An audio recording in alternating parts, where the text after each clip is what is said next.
하나님 말씀 예레미야 33장 1절에서부터 9절 말씀까지입니다. 예레미야가 아직 시위대 뜰에 갇혔을 때에 여호와의 말씀이 그에게 두 번째로 임하니라. 이르시되 이를 행하시는 여호와, 그것을 만들며 성취하시는 여호와, 그의 이름을 여호와라 하는 이가 이와 같이 이르시도다. 너는 내게 부르짖으라. 내가 내게 응답하겠고 내가 알지 못하는 그거 은밀한 일을 내게 보이리라. 이스라엘의 하나님 여호와께서 말씀하시니라.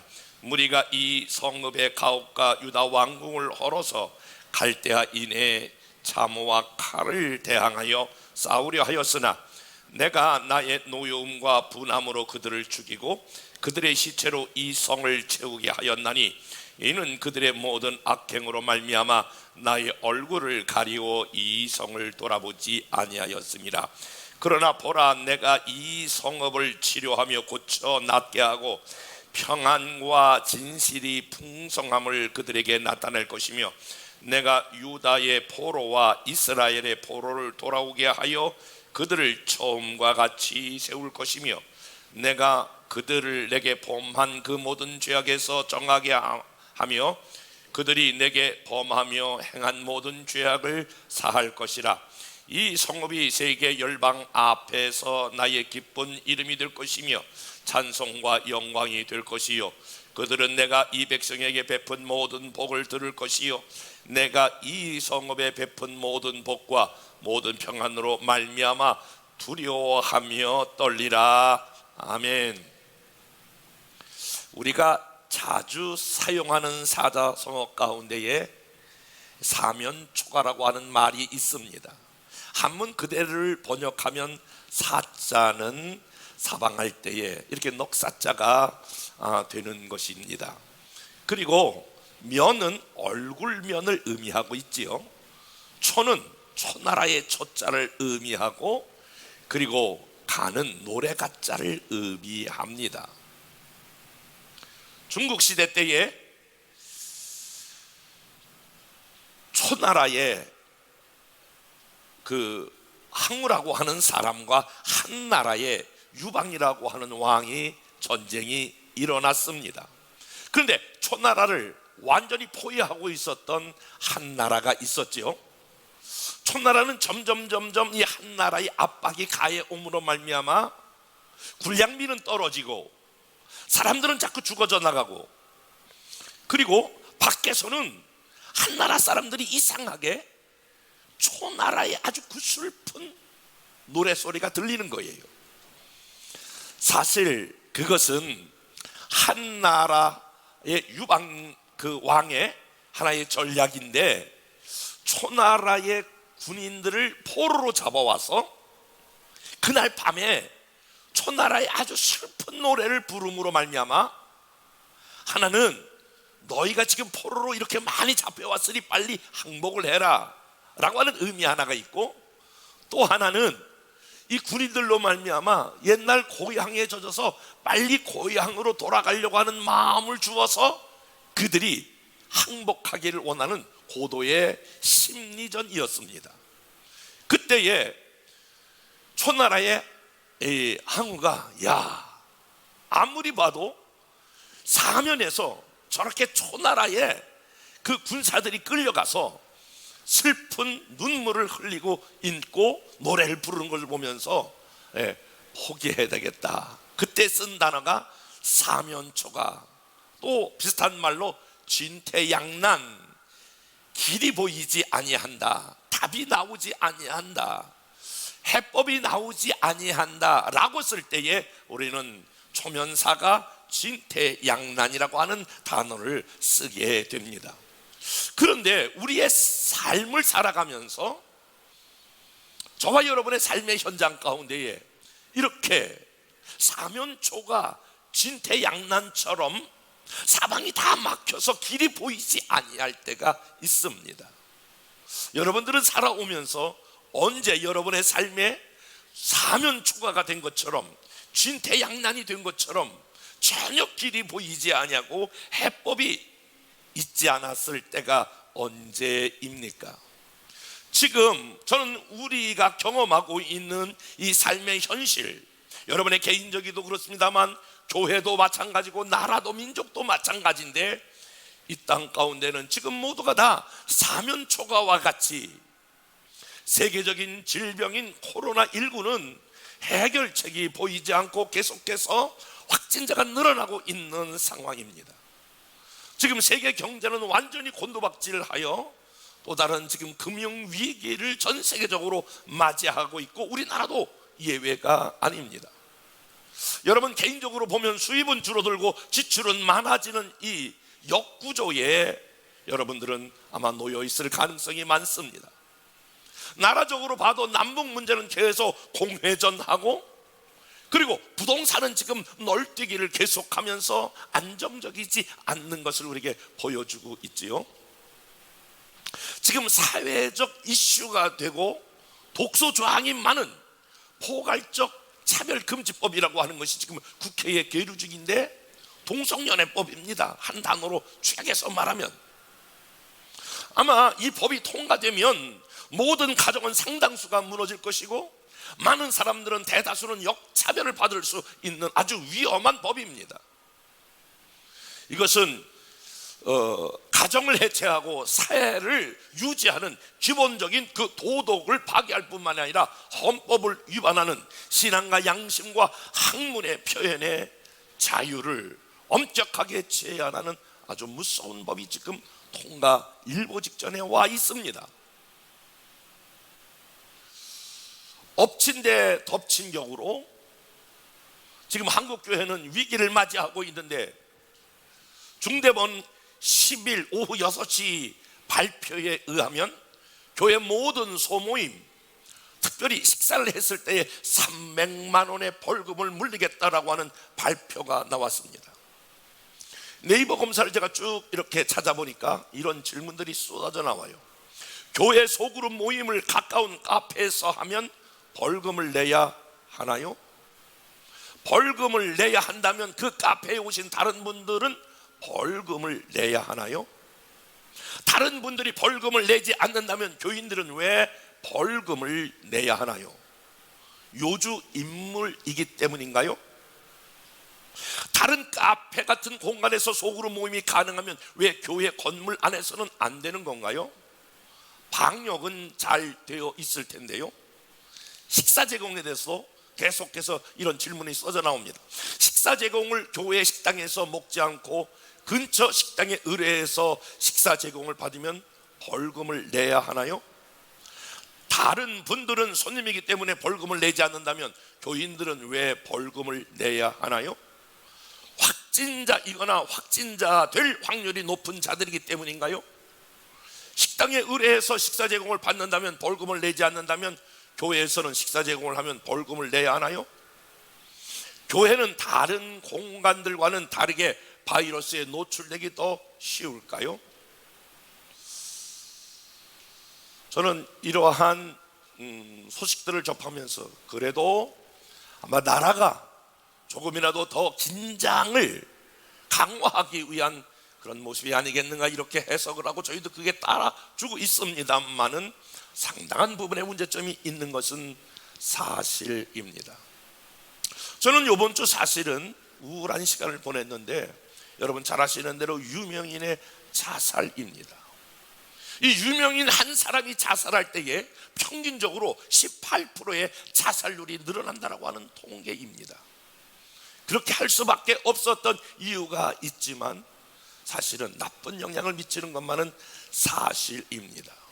오늘 우리가 부딪히고 있는 삶의 현실도 그렇지만 주전, 예수님 오시기 전 588년에서부터 587년에 유대 나라에 예레미야 선지자가 살고 있었는데, 그때의 조국 유다의 운명은 결정적으로 기울어져 가고 있고 수도 예루살렘은 바벨론 군대에 포위되었습니다. 그러니까 한마디로 한 나라가 지금 멸망 직전에 놓여 있는 상황입니다. 나라가 지금 멸망한다, 위험하다 라고 하는 것을 선전포고했던 예레미야는 그 덕분에 감옥에 가 있게 되었습니다. 예레미야 32장 3절 다 같이 한번 읽어보겠습니다. 시작.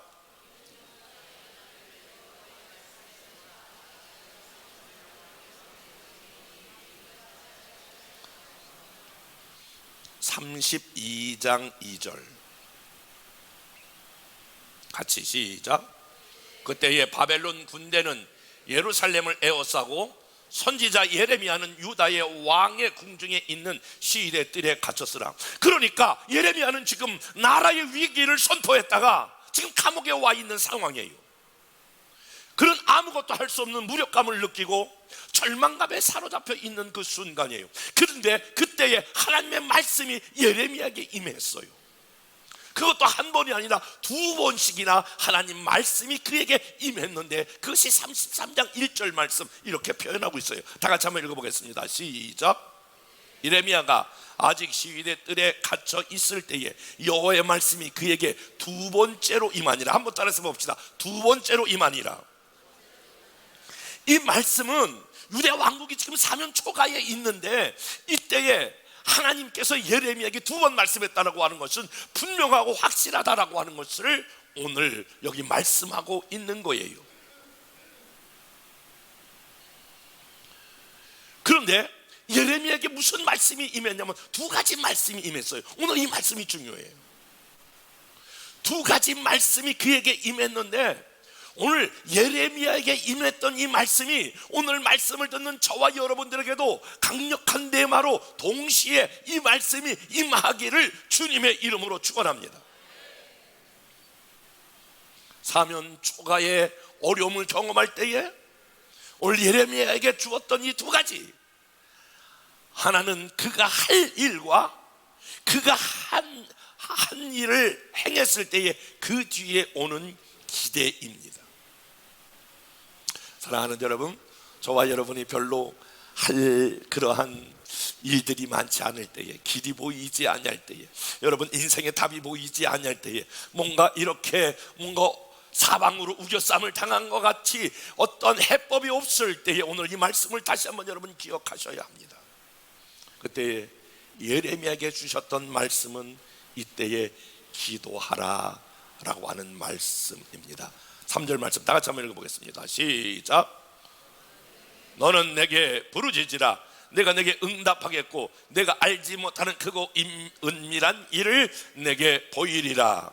여러분, 우리가 살아갈 때에 평범한 일이 얼마든지 있어요. 마치 일상적인 이렇게 삶을 걸어가는 듯이 우리의 삶에 평범한 삶이 있단 말이에요. 그때는 여러분 하나님 앞에 평범한 기도가 필요해요. 그러나 걸어갈 수 없을 때에, 뛰어가야 될 때에, 막 집중하여 막 달려나가야 될 때에, 비상한 때를 우리는 맞이할 때가 있다라고 하는 거예요. 사면 초가를 만났을 때에, 진태양난을 만났을 때에, 길이 보이지 아니할 때에, 답이 보이지 않을 때에, 이때는 비상한 기도가 필요하다라고 하는 것을 하나님께서 예레미야에게 주시는 말씀이에요.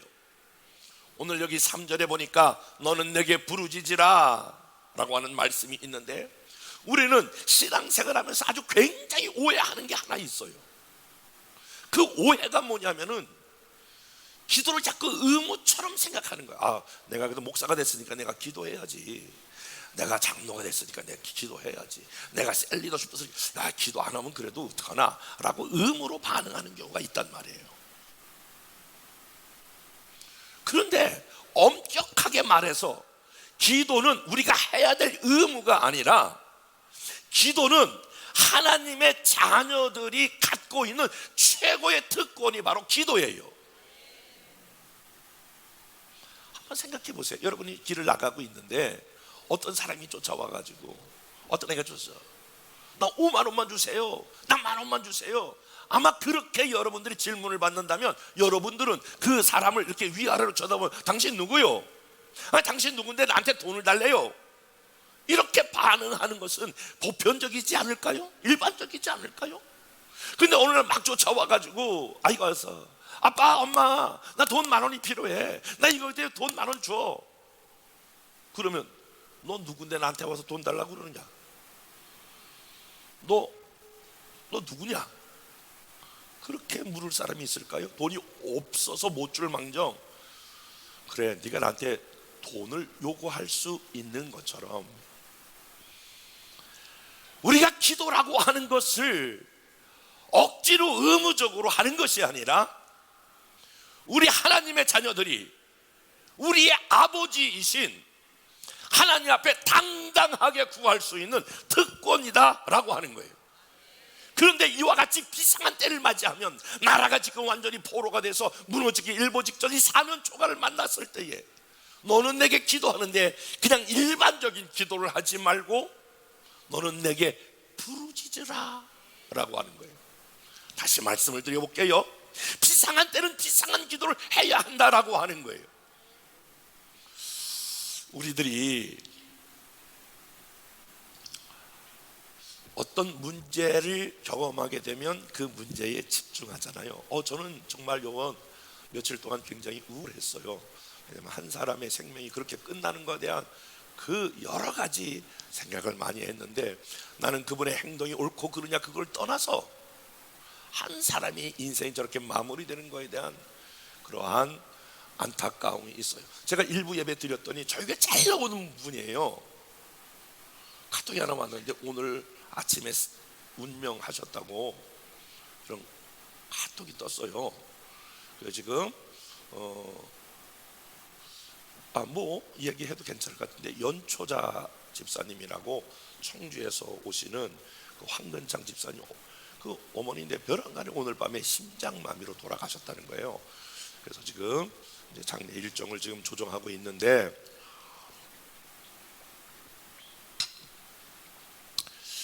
우리가 우리의 삶에 비상한 때가 오면 제가 우울했던 거는 그 문제에 여러 가지 그게 빠져 있기 때문에 그래요. 근데 우리가 하나님 앞에 기도하는 게 특권인데 주님께서 가르쳐준 첫 번째 기도가 주기도문인데 주기도문의 첫 번째 내용이 하늘에 계신 우리 아버지요. 한번 따라서 봅시다. 우리 아버지요. 다시 한번 나의 아버지요. 기도는 그냥 우리가 안에 있는 그 넋두리 하는 부닥거리 하는 것처럼 그렇게 하시면 안 된다라고 하는 거예요. 기도의 대상이 명확한데 우리의 기도를 들으시는 우리 아버지, 나의 아버지, 이 아버지에게 우리의 시선을 옮기는 거예요. 아무리 큰 문제가 있어도 여러분 큰 문제 아무리 들여다봐도 그 해법이 나오질 않아. 그러니까 그 문제에서 우리의 마음을 돌려서 하늘에 계신 우리 아버지라고 하는 아버지에게 기도의 대상을 옮기는 거예요. 그리고 뭐 하라고요? 비상한 때는 너는 내게 부르짖으라 라고 하는 말씀으로 우리에게 허락하고 있는 거예요. 지금은 비상한 때인데 이상해요. 저부터 시작해서 모든 성도들이 비상한 기도를 하지 않고 있다라고 하는데 여기에 문제점이 있는 거예요. 제가 종종 인용하는 예화가 있는데 아프리카에 가면 비서새라고 하는 새가 있다는 거예요. 하늘을 높이 높이 올라가는 작은 새인데도 그 새에 걸맞게 높이 올라간다는 거예요. 근데 이상한 물체가 감지되면 그 자리에 떨어져 가지고 발발발발발 뛴다는 거예요. 위기를 감지했을 때 더 높이 올라가야 되는데 그런데 날개를 접고 땅바닥에 떨어져서 정말 허우적대고 있는 이 새가 오늘 저와 여러분들을 아니 현대 기독교인들을 오늘 보여주고 있지는 않은지 생각해 보는 거예요. 이 정도의 지금 나라적인 위기가 찾아왔고 이 정도의 코로나19가 이렇게 팽배하면 기독교인들은 저나 여러분들이나 이게 비상시국을 선언하고 모든 교인들이 하나님 앞에 어떠한 모습이든지 기도해야 될 터인데 기도하지 않고 계속 힘들다고만 얘기해요. 어려워요. 힘들어요. 이렇게 반응하면 어떤 해법이 있겠냐 그런 말이에요. 그러므로 사랑하는 여러분 스스로를 한번 생각해 보세요. 여러분의 가정을 생각해 보시고요. 여러분의 직장과 여러분의 사업장과 여러분의 미래를 생각해 보세요. 일반적 상황은 아닌 것 같아요. 저 교회만 봐도 그래요. 그러면 지금이야말로 비상한 기도를 드려야 되지 않겠는가 라고 하는 도전을 저에게, 여러분에게 동시에 드리는 거예요. 부르짖으라 라고 하는 말은 히브리 말로 캐라 라고 하는 말로 되어 있는데, 영어 성경에 보니까 cry out to me, cry, 내게 울며 부르짖으라. 지금은 우리의 모든 이 상황을 종합해 봤을 때에 우리가 그냥 있어서가 될 상황이 아니고 내게 울며 부르짖으라 라고 하는 거예요. 나는 지금의 모든 상황을 여러 가지 해석을 느낄 수 있지만 우리가 하나님의 자녀로 지금은 분명히 비상한 기도가 필요한 때인 줄로 믿습니다. 얼마나 더 나빠져야, 얼마나 더 많은 문제가 있어야, 얼마나 더 힘든 시간들이 있어야 그때 기도해야 되겠구나 라고 하는 생각을 갖게 될까요? 우리가 기도가 하나님 앞에 위대한 특권으로 사용하여 저와 여러분들이 오늘 기도해야 되겠다라고 하는 마음이 일어나기를 간절한 마음으로 호소해요. 뿐만이 아니라 우리가 기도한 후에는 한 가지 반드시 기억해야 될 것이 있는데, 기도한 후에는 두 번째로 우리가 기대하여야 합니다. 따라서 봅시다. 기대하자. 기도한 다음에는 반드시 저와 여러분이 붙잡아야 될 것 중에 하나가 기대해야 한다라고 하는 거예요. 오늘 본문의 말씀은 내가 내게 응답하겠고 라고 하는 단어로 사용하고 있어요. 왜 응답해야 될까? 하나님은 우리에게 왜 응답하셔야 되는가? 라고 하는 거예요. 우리가 기도했을 때 기도를 듣고 있는 그 하나님은 어떤 하나님이냐? 그 하나님은 무에서 유를 창조하시는 여호와이십니다. 2절 말씀 다 같이 한번 읽어보겠습니다. 시작.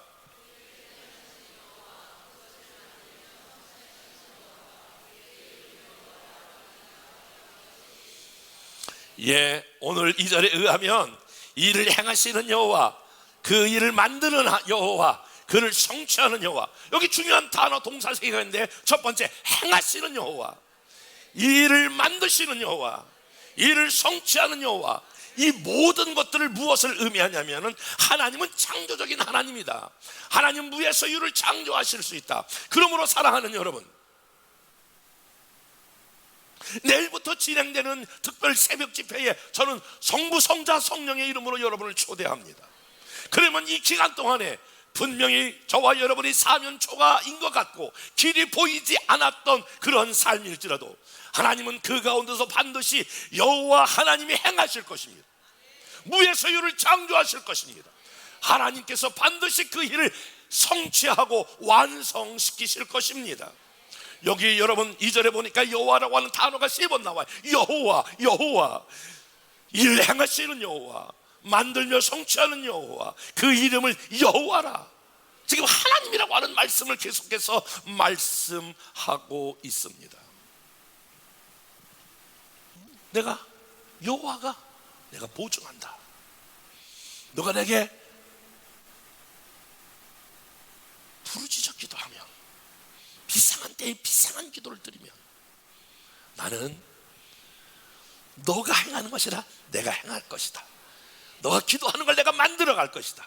그리고 내가 성취하고 완성하게 할 것이다 라고 하는 거예요. 여러분, 기도는 반드시 하나님이 응답해 주십니다. 어느 때는 어떤 사람은 이 기도의 오해가 또 한 가지 있는데, 하나님이 내가 기도했는데 응답 주지 않았다는 거예요. 여러분, 다시 말씀드리거니와 하나님의 응답은 100% 기도는 응답을 전제하는데, NO, 하나님이 아니다, 그것도 응답이에요. 사도 바울이 하나님 앞에 자기 몸의 연약함을 위하여 3번 간절히 기도했지만, 그래 내 사랑하는 종아 고쳐주마, 그러지 아니하고 고쳐주지 않으면서 내 은혜가 내게 족하도다.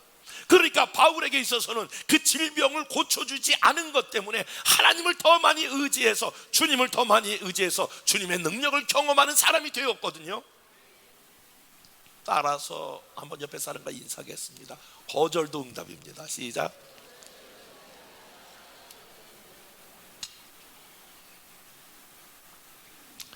이런 얘기가 있어요. 어느 평화로운 조그마한 마을에 교회가 하나 있어서 모든 사람들이 다 교회의 조그마한 마을에 다니는 거예요. 아니 근데 그 조그마한 마을에 술집이 하나 생긴 거예요. 그러니까 이제 믿음이 없는 사람들이 이 교회에 나오지 않고 자꾸 술집으로 가는 거예요. 그러니까 목사님과 교회가 회의를 해서 이거 안 되겠다.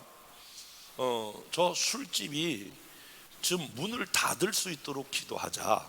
그리고 작정 기도를 시작했어요. 매일 밤 모여서 작정 기도를 하는 하나님, 저 술집이 교육적으로도 좋지도 않고, 그리고 또 믿음이 약한 사람들이 자꾸 술집에 가서 또 이렇게 자꾸 탕진하고 그러니 저 술집 안 되게 해주세요. 술집 안 되게 해주세요. 그런데 이게 웬일이에요? 어느 날 술집이 문을 닫았어요. 그래서 술집이 문을 닫았구나 그랬는데, 술집 주인이 법원에 고소했어요. 그래서 목사님을 고소해서 목사님이 이제 판사 앞에 섰어요. 한쪽은 목사님이 서고 한쪽은 술집 주인이 섰어요. 재판장이 이제 심리하는 거예요. 목사님, 이 고소장에 의하면 교회와 목사님이 기도해가지고 지금 이 술집이 문을 닫았다라고 하는데 그게 사실입니까? 그때 목사님이 이렇게 대답했어요. 아니, 저와 우리 교인들이 술집이 잘 안 되도록 문을 닫도록 기도한 거는 사실입니다. 그러나 재판장님 생각해 보십시오. 아니, 우리가 기도한다고 술집이 문을 닫습니까? 그랬더니 술집 주인이 아닙니다. 우리는 최선을 다해서 열심히 했는데 저 교회와 목사님이 기도했기 때문에 우리가 술집 문을 닫은 것입니다. 의견이 엇갈렸어요. 재판장이 다시 목사님을 묻습니다. 다시 묻습니다. 그렇게 기도한 게 맞습니까? 예, 맞습니다. 그런데 재판장님 생각해 보십시오. 아니, 기도한다고 술집이 문을 닫습니까? 아닙니다. 우리 열심히 했는데 교회와 목사님이 기도했기 때문에 문을 닫았습니다. 판사의 결론: 술집 주인은 믿음이 좋아 기도를 믿었지만 목사는 기도를 열심히 했지만 기도 응답을 믿지 않음. 마지막 판결이 그렇게 나왔습니다. 혹시 이 모습이 우리의 모습이 아닐까요? 열심히 기도했지만은 기도 응답을 신뢰하지 못하고 있는 저와 여러분의 모습은 아니겠는가라고 하는 거예요. 이번에 여러분들이 기도하면 기대하셔야 합니다. 어떻게 기대하십니까? 기적을 기대하셔야 합니다. 오늘 본문의 말씀, 예레미야에게 이렇게 말씀합니다. 예레미야야, 지금 나라에 지금 사면초가 됐지. 너 진퇴양난이지. 이때에 너는 내게 부르짖어. 그러면 내가 내 기도에 기대대로 될 거야. 그 내용이 6절에서부터 9절입니다. 다 같이 한번 읽어볼까요? 6절에서부터 9절 시작. 그러나 보라, 내 이 성읍을 치료하며 고쳐 낫게 하고 평안과 진실이 풍성함을 그들에게 나타낼 것이며 내가 유다의 포로와 이스라엘의 포로를 돌아오게 하여 그들을 처음과 같이 세울 것이며 내가 그들을 내게 범한 그 모든 죄악에서 정하게 하며 그들이 내게 범하여 행한 모든 죄악을 사할 것이라. 이 성읍이 세계 열방 앞에서 나의 기쁜 이름이 될 것이며 찬송과 영광이 될 것이요 그들은 내가 이 백성에게 베푼 모든 복을 들을 것이요 내가 이 성읍에 베푼 모든 복과 모든 평안으로 말미암아 두려워하며 떨리라. 오늘 예레미야에게 예레미야야, 너 이때 낙심하지 말고, 너 이때 코로나19 때문에 거기만 묵상하지 말고, 너 부정적인 것만 묵상하지 말고, 너 내게 나와 기도하라. 너 기도할 때에 기도 확신을 가지고 부르짖어 기도하라. 그러면 오늘 6절부터 9절 무슨 말씀이에요? 내가 회복하겠다는 거예요. 내가 새롭게 너를 세우겠다는 거예요. 9절에 보니까 세계 열방 앞에서 나의 기쁜 이름이 되게 할 것이다. 찬송과 영광이 되게 할 것이다. 모든 복을 내가 들을 것이다. 모든 복과 모든 평안을 말미암아 많은 사람들이 두려워하며 떨게 될 것이다. 하나님께서 기적을 베푸신다는 거예요. 여러분, 이번 날짜를 따져보니까 7월 지금서부터 13일부터 시작해서 30일이 긴 것 같지만 15번이에요. 여러분,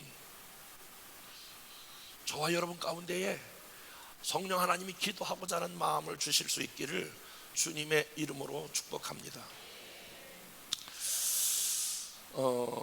미국에서 어떠한 젊은이가 열심히 일했는데 벼랑간 졸퇴를 당했어요.